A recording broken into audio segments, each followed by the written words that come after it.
Hello people and welcome back to the Forbes YouTube channel. आज है 20th January and we are back with our daily current affairs initiative where we bring to you 10 questions from current affairs in the MCQ format which are extremely important for all your competitive exams.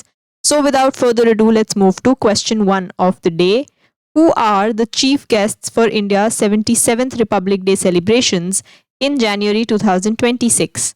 जनवरी 2026 में भारत के 77वें गणतंत्र दिवस समारोह के मुख्य अतिथि कौन होंगे?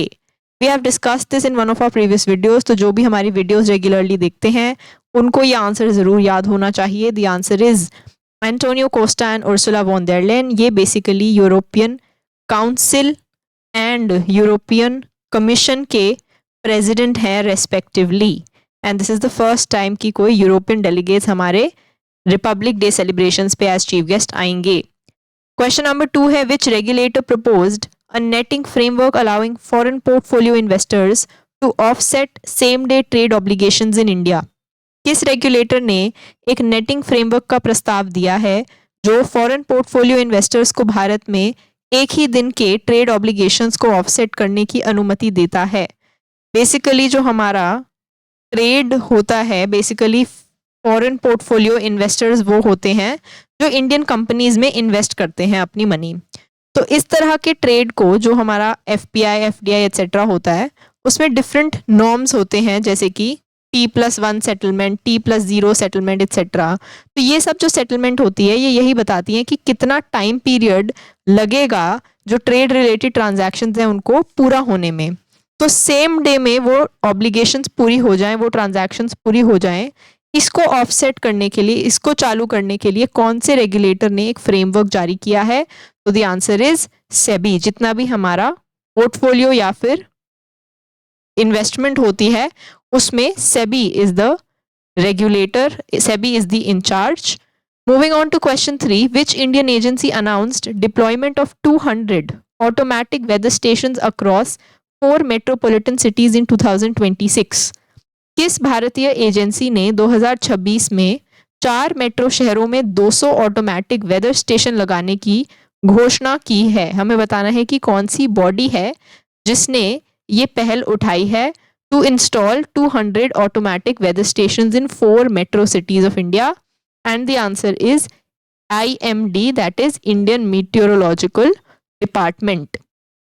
Question number 4 है which emerging strategic alignment is seen as a potential third power center in the evolving multipolar world order? उभरते हुए मल्टीपोलर वर्ल्ड ऑर्डर में किस उभरते हुए रणनीतिक गठबंधन को संभावित तीसरे पावर सेंटर के तौर पर देखा जा रहा है? तो अभी तक जो 2 पावर्स के सेंटर्स हैं वो यूएस या फिर रशिया के अराउंड रिवॉल्व करते हैं. तो एक जो थर्ड पावर सेंटर उभरता हुआ नजर आ रहा है वो कहाँ पर है? The answer is India, Germany and the middle powers.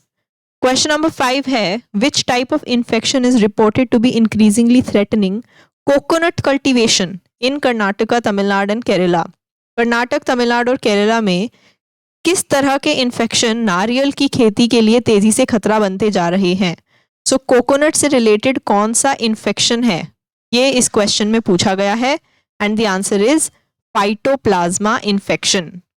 Question number 6 है at which event did India announce its readiness to share digital public infrastructure with commonwealth nations? किस इवेंट में भारत ने कॉमनवेल्थ देशों के साथ डिजिटल पब्लिक इंफ्रास्ट्रक्चर शेयर करने की अपनी तैयारी की घोषणा की है? तो बेसिकली जो मान लो हमारा आधार का वेबसाइट है UIDAI, या फिर जो हमारा जैम ट्रिनिटी काम करता है बेस्ड ऑन डिजिटल प्लेटफॉर्म्स, तो जितने भी हमारे डिजिटल प्लेटफॉर्म्स हैं उनको हम एक रेडी रूप में जब दूसरे देशों को भी एज प्लेटफॉर्म प्रोवाइड करें कि वो अपने रेस्पेक्टिव कंट्री के चेंजेस करके और उसको अपने कंट्री में जारी कर पाएं, तो इसको हम कहते हैं sharing of digital public infrastructure. जो भी हमारी डिजिटल प्लेटफॉर्म्स हैं जो कि पब्लिक सेक्टर को केटर करते हैं उनको जब हम दूसरी कंट्रीज से शेयर करें इन द रेडी फॉर्मेट ताकि वो अपने रिस्पेक्टिव चेंजेस करके अपनी कंट्री में उनको लागू कर पाएं, that would mean the sharing of digital public infrastructure. तो यहाँ पर CSPOC कॉन्फ्रेंस में इस इवेंट में बात हुई है of this sharing of DPI with Commonwealth nations. Question 7 है, which Australian river has been identified by scientists as among the world's oldest continuously flowing river systems? वैज्ञानिकों ने ऑस्ट्रेलिया की किस नदी को दुनिया की सबसे पुरानी लगातार बहने वाली नदी प्रणालियों में से एक के रूप में पहचाना है?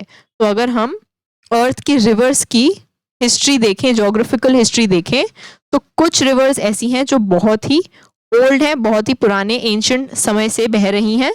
इसमें से एक ऑस्ट्रेलियन रिवर जो रिकॉग्नाइज हुई है recently, that is the Finke river of Australia. Question ये भी पूछा जा सकता है कि so and so Finke river जो है इसको रिकॉग्नाइज किया गया है as one of the oldest flowing rivers in the world, ये कहाँ पर स्थित है? So then your answer would be Australia. Question number 8 है, which country led the world in number of IPO listings इन 2025? 2025 में IPO लिस्टिंग की संख्या के मामले में किस देश ने दुनिया का नेतृत्व किया है? यानी कि सबसे ज्यादा IPO लिस्टिंग्स कौन से देश ने की है? IPO लिस्टिंग्स होती हैं आपके इनिशियल पब्लिक ऑफरिंग्स। तो जो आपकी इनिशियल पब्लिक ऑफरिंग्स होती हैं वो फर्स्ट टाइम जब आप कंपनी के शेयर्स जो हैं वो मार्केट में लॉन्च करते हैं, मार्केट में उतारते हैं, इन फर्स्ट टाइम उतरे हुए शेयर्स को हम IPO कहते हैं, इनिशियल पब्लिक ऑफरिंग्स कहते हैं। एंड ऐसी लिस्टिंग सबसे ज्यादा वर्ल्ड में की है इंडिया ने in 2025। Moving on to question 9, where is India's first government funded biosafety level 4 laboratory being established?